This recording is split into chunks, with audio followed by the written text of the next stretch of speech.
Yes, guys, so today we're watching Jonathan Sugarfoot Moffet playing Linkin Park for the very first time. Now, this is, if none of you don't know, which I'm sure you probably all do know, this is Michael Jackson's drummer. Guy that plays the cymbals backwards, catches them like that, carries on playing, you know who it is. Anyway, apparently he hasn't heard Linkin Park before. Okay, I'm just gonna press play. I'm just gonna assume he hasn't, and let's see how he plays to this tune. You gave me permission to write what I want, so I can move you without laying my hands on you, but I lay my groove on you. You're gonna move. He's a cool bloke, isn't he, really? This is Jonathan Sugarfoot Moffet. I'm here at Drumeo, my second visit, trying to share my talents and my gifts with you and the world, try to inspire you, as I've been inspired by the many that came before me. My motto is you never know enough and you never know too much. Because one of the most important things you want to learn in drumming is not what you're taught, is not what you're reading or what you're learning, is how to create on the fly. You got to develop your mental and physical to flow as water. When you turn the water on the faucet, you don't see the drops. That is very true. So you got to open your mental and physical to flow like a stream of creativity. Improvisation. In any song. I used to practice playing to ballads, doing a drum solo to ballads, just in case somebody tried to pop quiz on me. And right now they're going to give me a song I never heard before. And the deal is I'm supposed to listen to it and learn it and show you my process of learning a song that I haven't heard. He's got a very, very good hairline. No, I know it's random, but he's got a very, very sharp hairline. Trying it. So here we go. For a sharp drummer. Jonathan Moffet attempted to learn this song unlike any other drummer. Upon first listen, he immediately started playing. Okay. So, first off, he hasn't heard Numb. Do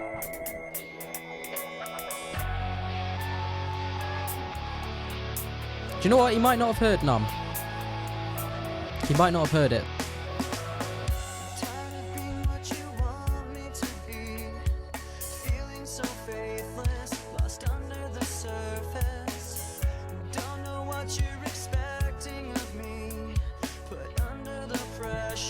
Do you know what? It's so interesting seeing how different drummers take an approach to a song when they haven't heard it.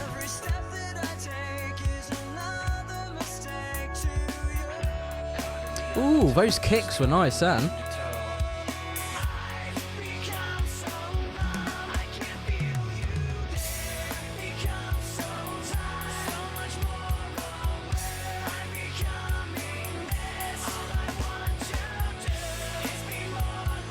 That snare is so crisp as well, man.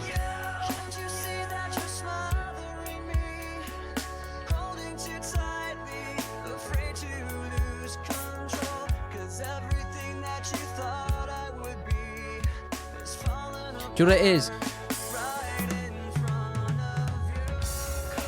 That was quite a cool film.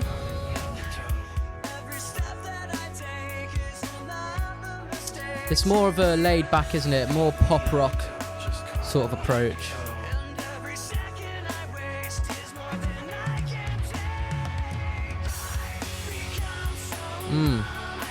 That was nice.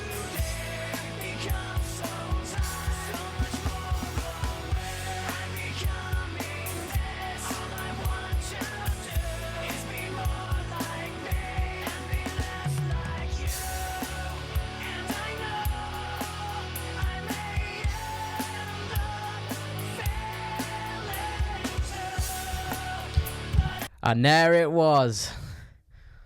The iconic hitting the cymbals behind his head like that. I was wondering if he was going to actually do that at some point.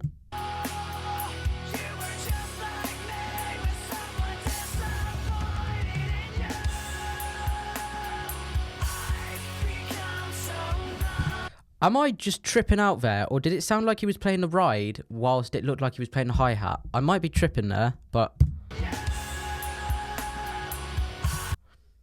he's playing the hi-hat there, but we're hearing ride. That was a bit weird.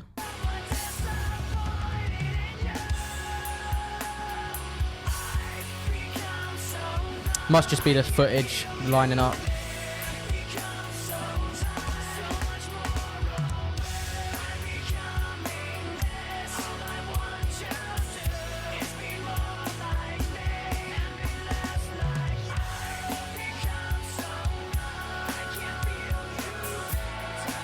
Do you know what? It's finding out the structure, isn't it? Like, when you haven't heard a song and you've got to improvise it, just making sure that you can figure out the structure of it. You know, chorus, verse, what comes what.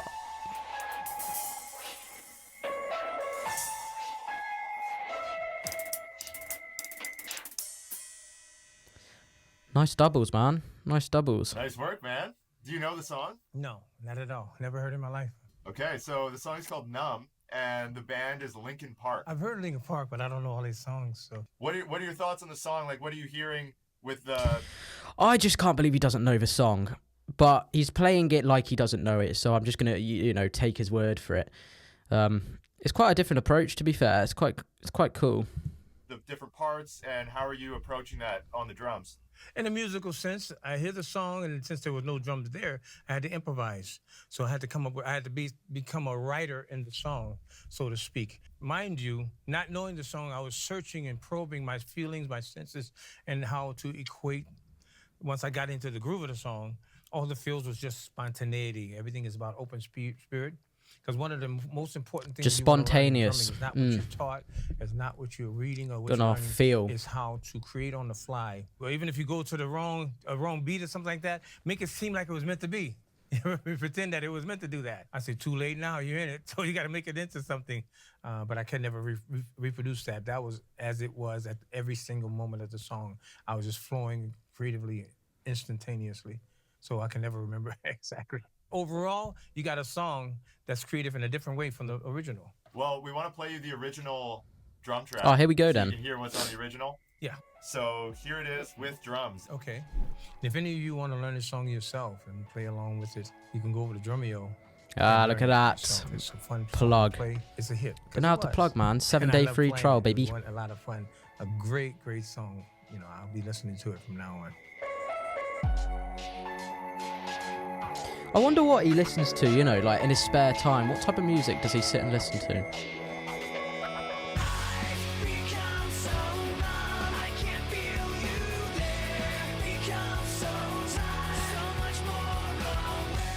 It's an amazing song. I love it. He got a more consistent beat. It was more consistent throughout. I was hearing more expressions and alternate things around it, but not knowing the structure of the song, guessing what's coming next. So I had to improvise and creative and do my own New Orleans kind of thing with it. And I did more long fills. He did a couple of real commercial because it's a record. That's a record, which is appropriate. I was playing it more like if we were doing it live with the band live, but I try to do that in a creative, musical way. He knows what he's talking about. Fair dues. Like, it's absolutely spot on what he's saying. So I was much more busy than the record. I like the way he kept it straight all the way through because that makes it more of a song. That's a good way of putting it. Like, it sounds very more commercial. When you go play live, you always play it a little bit different. You play it a bit more. You don't overplay, but you play a bit more than what you do on the record. Commerciality and promotion, and it's an excellent song.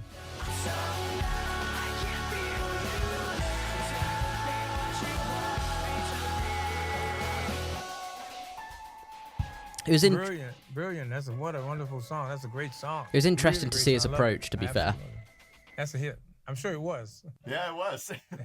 I think there's over like 1 billion plays on YouTube on that song, but just... And he doesn't know it. But then again, he might not just go on YouTube. He might not, he might be old school. The drummer's name is Rob Borden. He's the drummer with Linkin Park. Yeah, okay, Rob Borden, yeah. I've heard of his name before, yeah. Yes, he's pretty real prominent. And one other thing I wanted to ask too, so let's say when you were rehearsing for the History Tour or the This Is It rehearsals, would you write charts for all of Michael's music? Or obviously he was giving you cues and stuff, but what did your process look like for learning a lot of that material? Well, I'm laughing because a lot of people don't know, but not that maybe you knew, but a lot of people have no clue. I had not a single teacher on a drum set in my entire life. So when you say, do I write my charts out for Michael, for Madonna, Elton, or whatever, I can't write. I can't read, much less write. Everything is spiritual, what I do. And from the source I call God, and from... You know, it makes you more of a versatile drummer because you're not being told what to do. You're having to figure out what to do. You know what I mean? Spirituality and the gift that I was seeded with. And I took that gift, I watered it by practicing, and being dedicated. Once I found I have a serious passion for drumming, I listened to the tapes, the songs before I go into rehearsals for 2-3 weeks or something like that. When they tell me what song list is going to be, I intently is my work. So I listen, and I learn it by memory. Everything is by memory. And each song, every song, the whole show. I'm in that moment is what I'm trying to say. I'm in that exact moment, every beat. I think a lot of drummers are like that song, nowadays, you know. And thinking about only that time when you're on stage. Taking a more... 2.5 hours to just devote to that, you know, which is there to do. That's not a lot of time. Less... Really, so, how would you say it? The less, you know, normal educational route of reading and writing, you know, especially nowadays with all the free stuff you can learn online. People are just doing that and self-teaching themselves.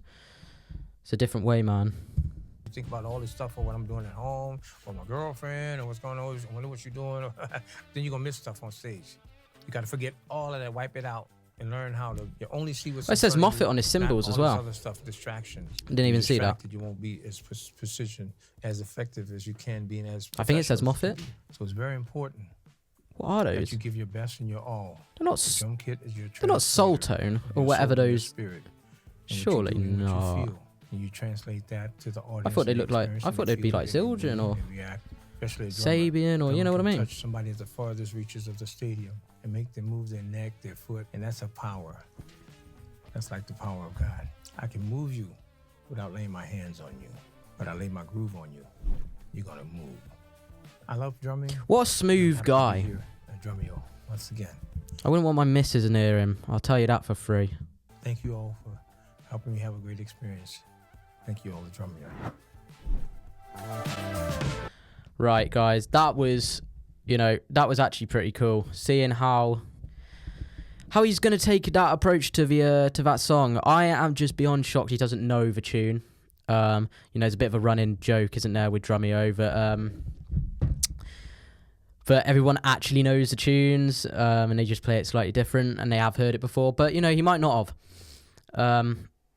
But yeah, guys, that was us watching Jonathan Moffet, his Linkin Park for the first time. Thank you guys for watching.